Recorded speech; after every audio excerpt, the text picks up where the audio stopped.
Hello, today I'm here to address a question that was posed to me by a student a few days back. So this student is doing demand and supply and has just covered government intervention in school.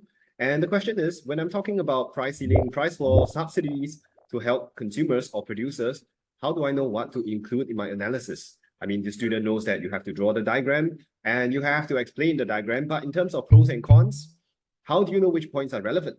Now, this is a very good question. Two things, all right? If you want to know the focus of the question, this is a concept that I've mentioned before. Look out for the dartboard. What is the dartboard? The dartboard is the focus of a question. Two ways to get your dartboard. The first one, try to rephrase the question into this format. Impact of A on B.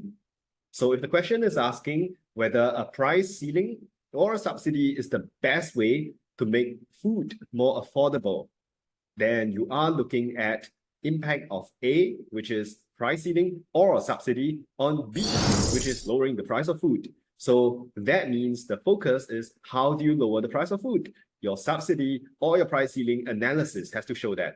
That's the first way to find the dartboard. Second way, think of the decision maker in this question. Who is the decision maker? And if you know that, okay, the government is the one who decides which policy to use, you should start thinking of the objectives of the decision maker. In this case, objectives of the government in a micro sense would be efficiency and equity. That is your dartboard. Second way to find the dartboard. So you're welcome to bring in points relating to efficiency. So if you talk about a shortage, inefficiency in resource allocation, deadweight loss, these are all relevant, right?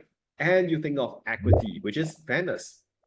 So if I have a price ceiling and I think of how the price ceiling is not so helpful if it's on if the output is allocated on a first come first serve basis, it's not so equitable, right? But if I have a price ceiling with a rationing system where the output is given to low income families, then equity is achieved. So your pros and cons, insofar as they address efficiency or equity, you're on the right track. Because for J2 students, you're welcome to bring in macro concepts. So if you can think of things like how a certain policy can result in inflation, unemployment, they are all relevant as well. Okay, so that's it for today. A very short video, but I want you to know two ways to find the focus in the question, aka two ways to find the dartboard. Number one, impact of A on B. Find B and analyze how B is achieved or not achieved. Second, look out for a decision maker in the question. If there is a decision maker, find the objectives of this decision maker, and that's your dartboard, aka the focus in the question. That's it from me. Thank you very much. Bye-bye.